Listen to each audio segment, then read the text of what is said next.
साधक बनण्याकरता इंद्रिय निग्रह करावा लागतो. हे सोडून दे, सारखं सारखं ते करू नको, माझ्यावर माझं नियंत्रण पाहिजे.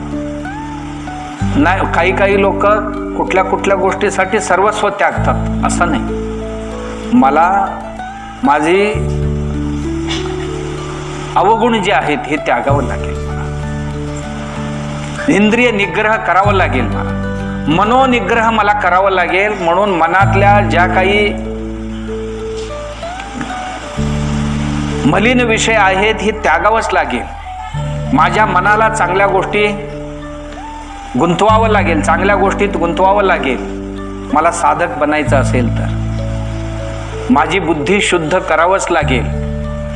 बुद्धी शुद्ध केल्याशिवाय मला उत्तम साधक बनता येणार नाही.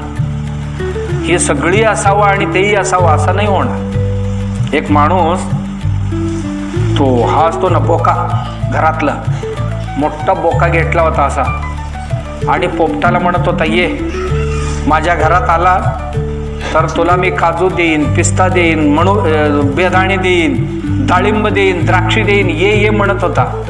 पोपट म्हणते, डाळिंब नाही दिला तरी चालेल, द्राक्ष नाही दिला तरी चालेल, चिक्कू नाही दिला तरी चालेल, ड्रायफ्रुट्स नाही दिला तरी चालेल, पण त्या बोक्याला तेवढं ठेव बाजूला, कारण बोका आहे ना तो माझा शत्रू आहे. तसं आमची शत्रू जे आहेत, अध्यात्माची शत्रू, आमची ही जी बोका आहेत हे ठेवावं लागेल. माझा अहंकार आहे, माझा ममकार आहे, माझी आशा आकांक्षा आहे, त्यांना ठेवावं लागेल बाजूला. माझ्या मनातलं संशय बाजूला ठेवावं लागेल. संशय असेल तर तो कधीही साधक बनू शकत नाही. हे खरं की हे खरं,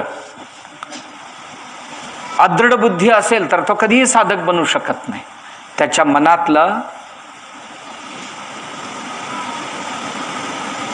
दृढता वाढत जायला पाहिजे. सत्यावरची दृढता, परमात्म्यावरची विश्वास, शास्त्रावरची विश्वास, गुरुवरची विश्वास आणि स्वतःवरची विश्वास जेव्हा वाढेल ना तेव्हा तो साधक बनतो.